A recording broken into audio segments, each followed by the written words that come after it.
Salut les gens, comment ça va? On se retrouve aujourd'hui pour une vidéo tuto. Waouh, trop d'ambiance. Donc ce sera mon premier tuto et je vais vous montrer comment je fais mon vernis semi-permanent à la maison avec tout le matériel nécessaire. Tous les produits que je vais vous présenter dont les références sont encore sur le site, je vous les mettrai en barre d'infos. Donc plutôt que de faire une intro qui dure 10 plombes, on veut passer à ce qui vous intéresse. A tout de suite. Comment passer de ça à ça?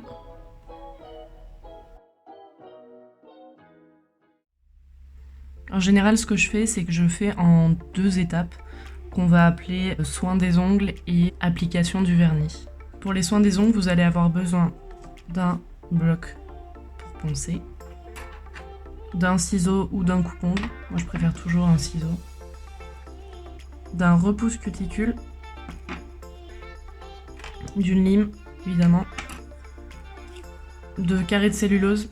Généralement je préfère utiliser ça plutôt que le coton parce que ça laisse pas de petits poils et tout ça qui risque après de se coincer dans le vernis et de faire un fini vraiment pas top quoi.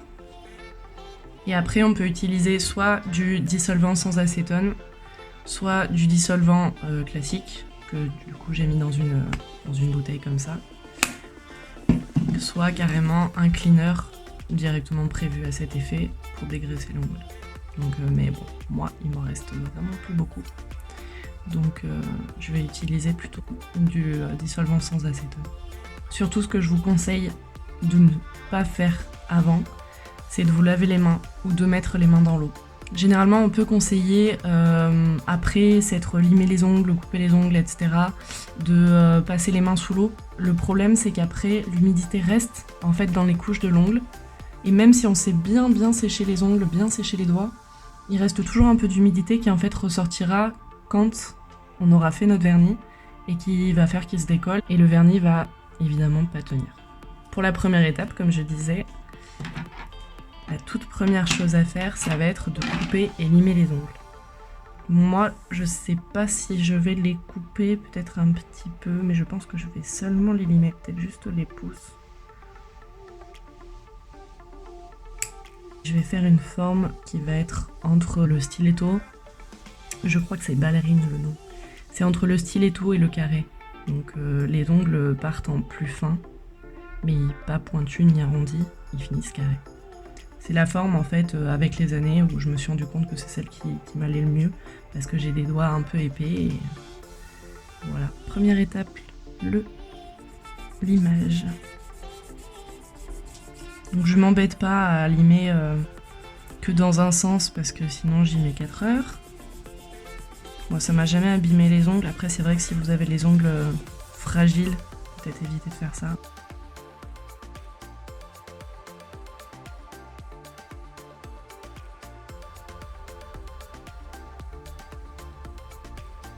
Et je fais comme ça pour tous les doigts.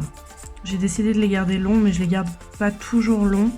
Pour résumer, quand je vois qu'ils commencent à être un peu fragiles, qu'ils se cassent un peu facilement, je les recoupe, pas complètement courts, mais de façon à ce qu'ils repoussent un peu plus fort. Il y a toujours une longueur dans laquelle ils se cassent, c'est un tout petit peu plus long que ça. Quand j'aurai enlevé le vernis que je vais faire juste après, d'ici à peu près 2 semaines, je pense que je les couperai très courts pour repartir sur une bonne base. Après, c'est à vous de juger pour la forme que vous voulez donner. Essayez plein de choses, voyez ce qui vous plaît, ce qui vous va le mieux, ce qui met le plus en valeur vos mains. Moi, j'ai trouvé que cette forme-là qui mettait vraiment en valeur mes doigts. Forcément, avec les ongles pas faits, ça fait un peu bizarre. Ça fait pas du tout naturel, mais une fois que c'est verni, ça rend vraiment bien. Quand vous vous limez les ongles, une petite astuce que je peux vous donner, c'est de ne pas vous fier à la taille de votre bord libre pour faire chacun de vos doigts. Parce qu'en fait, quand vous allez regarder comme ça, votre bord libre en fait n'est pas équilibré forcément sur tous les doigts. Donc votre bord libre ne sera pas forcément de la même longueur partout, mais on s'en fiche parce qu'une fois que ce sera verni, en fait, ça se verra pas. Vaut mieux en fait avoir un équilibre ici. Mon but avec cette forme, moi, c'est vraiment d'affiner la base de mon ongle, juste là en fait. Voilà ce que ça donne par rapport à ici. Ça fait beaucoup plus épais. Comme vous pouvez le voir, je pars pas droit, comme ça, parallèlement à l'ongle. Je pars un petit peu en biais Si je peux vous conseiller des limes, honnêtement je vous conseillerais des limes en acier comme celle-ci. Ça fait vraiment des années que je l'ai, j'ai pas eu besoin de la changer. Disons que les lames en carton, je les trouve hyper désagréables. Je les supporte pas en fait sur le doigt. Et en plus elles s'usent très très vite. On se lime les ongles une fois avec, après on peut les jeter. Je trouve pas ça très écologique on va dire. Celles et ceux qui supportent pas le bruit de la lime, je suis vraiment désolée pour vous, je sais que c'est pas très agréable. Vous pouvez passer cette partie de la vidéo. Vous voyez la différence entre ces deux-là? Faire la mise au point, voilà. Vous pouvez voir comment ça rend une fois que c'est terminé. Comme je vous l'ai dit, ça fait un petit peu bizarre quand c'est pas verni. Et vous verrez, une fois verni, ça rend tout à fait bien. Pour la poussière et les petits résidus, c'est pas grave, on s'en débarrassera après. Ça va pas gêner pour l'application du vernis. Ce que je viens faire ensuite, c'est repousser les cuticules. Donc avec un repousse cuticule qui est souple, en fait, il est en caoutchouc. Le principe, c'est vraiment d'avoir l'impression que l'ongle est beaucoup plus grand. Repousser toutes les peaux en fait qui font pas très jolies. Moi, comme vous pouvez le voir, je mange les petites peaux que j'ai autour des ongles. Alors, je me ronge pas les ongles, mais j'ai ce défaut-là. Une fois que c'est terminé, si je peux, je viens les couper. Alors, j'ai pas de coupe cuticule et je fais avec mon ciseau, vraiment la pointe de mon ciseau, tout ce que je vois qui dépasse. Et la dernière étape pour le soin des ongles, c'est de passer un coup de bloc. Moi j'ai ceux-là qui viennent de chez Peggy Sage, que j'ai acheté chez un grossiste. Ils se vendent par 6 ou 12, je sais plus, mais ça coûte pas très cher. Ils sont très bien, ils durent un petit moment. Et donc vous vous demandez peut-être pourquoi venir abîmer la surface de l'ongle, c'est tout simplement pour que le semi-permanent accroche bien et que la base accroche bien. Pas besoin d'y passer 4 heures, il n'y a pas besoin de dépenser comme un malade. C'est seulement pour rendre la surface un petit peu plus rugueuse pour accrocher le vernis. Voilà, une fois terminé. Alors pour l'instant c'est pas très beau, on est bien d'accord, mais c'est que la préparation. Je fais ma deuxième main et je vous dis à tout de suite. Donc j'ai terminé les deux mains. Voilà ce que ça donne. Et donc la dernière étape, c'est de dégraisser l'ongle avec un dissolvant sans acétone, comme je vous l'ai déjà dit, ou alors avec un cleaner. Mais comme moi, j'en ai plus, je vais utiliser le dissolvant. Vous pouvez utiliser du dissolvant classique avec acétone, mais ça a tendance à vraiment assécher la peau. Je l'utilise vraiment que pour enlever mon vernis.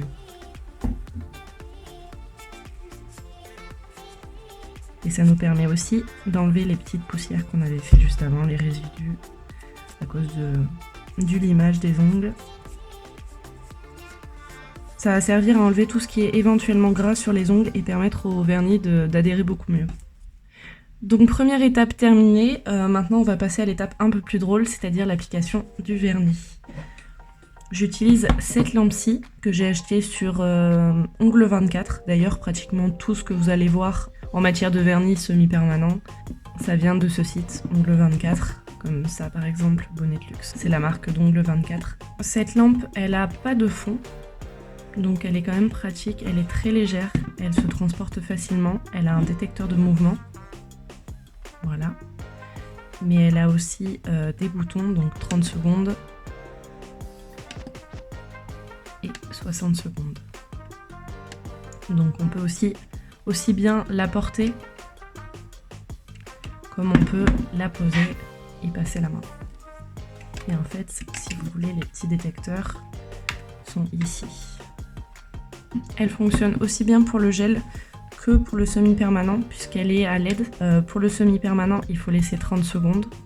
Et pour le gel, il faut laisser 2 minutes. Si je me souviens bien, je sais pas, je fais pas du gel, mais il me semble que c'était ça, donc 2 fois 60. Je vais faire cette couleur, c'est-à-dire un nude, comme ça. Ce sera pas aussi blanc, parce qu'évidemment mon ongle n'est pas blanc dessous et ce vernis est un petit peu transparent. Il va vous falloir toujours des carrés de cellulose, une base UV. J'achète celle de Peggy Sage parce que celle de Ongle24, je la trouve vraiment pas très efficace. En tout cas sur mes ongles à moi, elle tient pas très bien. Une couleur de votre choix, donc moi j'utilise Nude California, donc pour faire un nude, comme je vous l'ai dit tout à l'heure.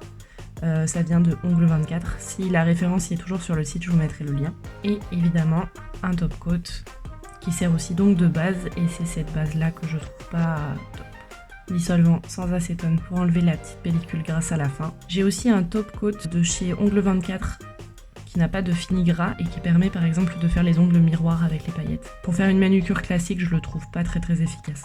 En général, je commence toujours par me vernir la main droite parce que je suis droitière et c'est la main la plus relou à faire. Donc je préfère la faire en premier, au moins je suis tranquille après. Mais pour la vidéo, je vais vous montrer sur la main gauche et je ferai la main droite hors caméra. Donc vous prenez votre base. Il faut pas en mettre des grosses couches, hein, vraiment pas. Sinon ça catalyse assez mal. Et le vernis risque même de bouger avant que vous ayez le temps de catalyser.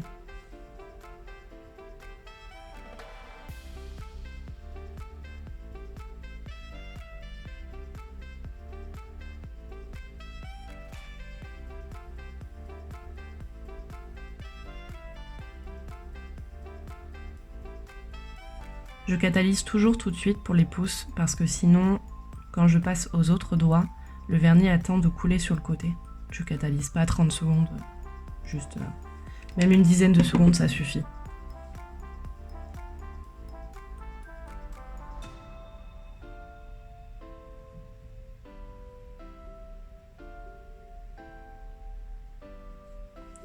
On catalyse un petit peu le temps de reprendre du vernis.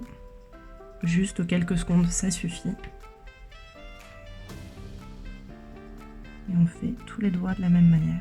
Vous pouvez prendre votre temps, parce que l'avantage du semi-permanent, c'est que ça ne sèche pas. Alors, je catalyse tous mes doigts de cette manière.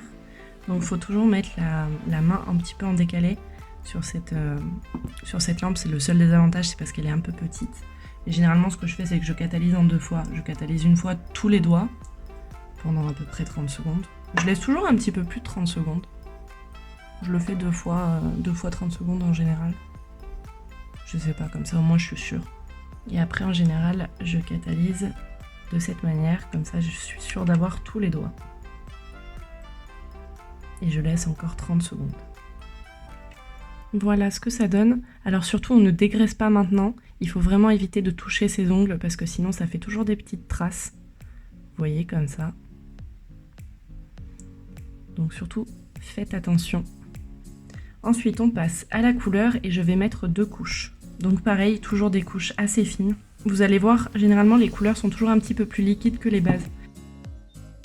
Le pouce, je le catalyse toujours un petit peu plus longtemps, histoire d'être sûr que rien ne coule. Encore une fois, faites attention de ne pas toucher vos doigts à ce stade-là. Ce que je fais généralement, c'est que je pose la couleur un peu avant les cuticules et je pousse au maximum sans toucher les cuticules. Et après, j'étale. Je fais tous les contours correctement. Et comme je vous l'ai déjà dit, vous pouvez prendre votre temps, ça ne sèche pas. Le principal but de cette manucure, c'est qu'elle est quand même assez rapide à faire. Il n'y a pas trop à se prendre la tête parce que comme c'est presque transparent, juste un tout petit peu rosé, les défauts se voient beaucoup moins. Et donc je procède comme ça pour tous les doigts. Et je catalyse tous les doigts. Donc 30 secondes comme ça et 30 secondes en tenant la lampe. On passe à la seconde couche et on ne dégraisse toujours pas, on ne touche toujours pas ses doigts. Si vous voulez un fini un petit peu plus opaque avec ce vernis là, vous pouvez vous permettre de mettre 3 couches. Moi j'aime bien quand c'est un petit peu transparent. Vous voyez, c'est tout de suite un petit peu plus opaque que tout à l'heure. Bon, ça reste quand même transparent, hein. C'est du nude. Hein. Et donc on applique la seconde couche exactement comme la première pour tous les doigts, tout en catalysant entre chaque doigt. Après ça c'est ma technique, hein. Vous pouvez ne pas catalyser, mais je trouve que le résultat est bien mieux comme ça. Et on catalyse tous les doigts, toujours de la même manière. Et ensuite on passe au top coat. Donc la finition c'est pareil, on ne dégraisse toujours pas et on ne touche pas ses doigts. Donc le top coat, généralement il est assez épais, un peu comme la base. Et pareil, on ne met pas une grosse couche. Faites bien en sorte d'en mettre partout sur les côtés, c'est grâce à ça que ça va tenir. On fait les rebords, pas de trop hein, parce que sinon c'est épais, ça se voit. Et on catalyse, pareil. Je suis désolée pour la luminosité qui change, mais commence à faire nuit. Et pareil, comme les autres étapes, on fait ça pour tous les doigts. Et on catalyse toute la main. Vous pouvez avoir des sensations un petit peu chaudes en fait au niveau des ongles pendant vraiment une demi-seconde ou une seconde. c'est normal, à partir du moment où c'est pas douloureux. Si ça devient douloureux, arrêtez tout et enlevez tout. Et on catalyse comme ça, pareil, 30 secondes. Je vais avoir répété la même chose pendant toute la vidéo. Je m'auto-soule.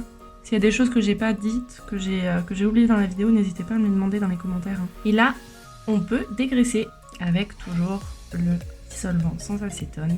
Restez pas 3 heures appuyé au même endroit. Vous passez juste... Bon après, ne vous inquiétez pas, le vernis va pas partir. Je fais la deuxième main et je vous montre l'étape finale. J'ai terminé les 2 mains, c'est que à ce moment-là que je vais me laver les mains avec du savon pour enlever en fait toutes les petits résidus, la poussière qu'il y avait depuis tout à l'heure et surtout pour aider à enlever le petit film gras parce que des fois le dissolvant ne suffit pas tout seul. Donc généralement je prends de l'huile d'amande douce ou alors une huile exprès pour les cuticules, mais là en l'occurrence je n'en ai pas, avec un coton-tige. Je l'imbibe pas mais j'en mets un petit peu, juste en fait pour passer au niveau des cuticules. Et la toute dernière étape, c'est la crème hydratante. Donc moi je mets celle-ci, qui est une crème hydratante de chez Yves Rocher, mais n'importe quelle crème hydratante ou nourrissante pour les mains fera l'affaire.